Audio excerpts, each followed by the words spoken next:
PAS Aceh.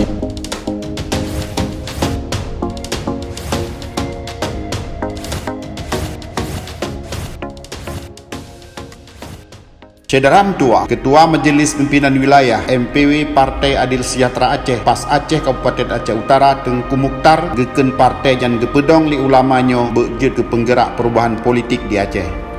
Tamu laki masyarakat Aceh Utara serta Bandung Berat Aceh bergedukung PAS Aceh jita perbaiki pemerintahan ke arah yang lebih ke Tengku Mukhtar leh rapat sabi barih atau konsolidasi MPP ngon MPW serta MPC PAS Aceh Kabupaten Aceh Utara. Kesiapan kami dalam memperjuangkan partas yang digagaskan oleh para ulama dengan harapan partai ini menjadi satu motor ataupun menjadi satu penggerak demi perubahan politik di masa yang akan datang, dan menghimbau kepada masyarakat khususnya yang ada di kawasan Aceh Utara untuk mendukung keberhasilan partai ini baik untuk menentukan jalan legislatif maupun eksekutif.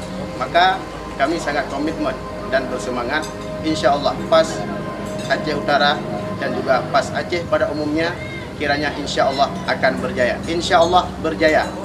Tengku Hamdan Budiman, Wakil Sekjen MPP PAS Aceh, lam rapat usabi barih nyan gepesampo syarat nyan mantong kurang di MPW PAS Aceh Utara. PAS Aceh Kabupaten Aceh Utara kalulus wate verifikasi Kumham. Jino tinggai tapelengka syarat keanggotaan nyan ka diatur lam peraturan sa banding seribe penduduk.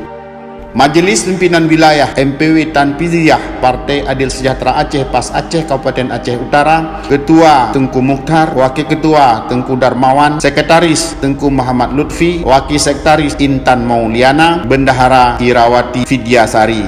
Assalamualaikum warahmatullahi wabarakatuh.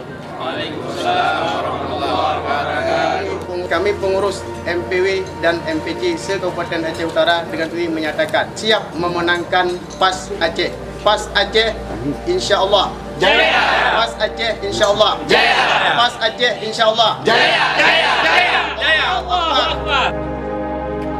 Gepute Hamdan Budiman, Rotlok Sukun Aceh Utara.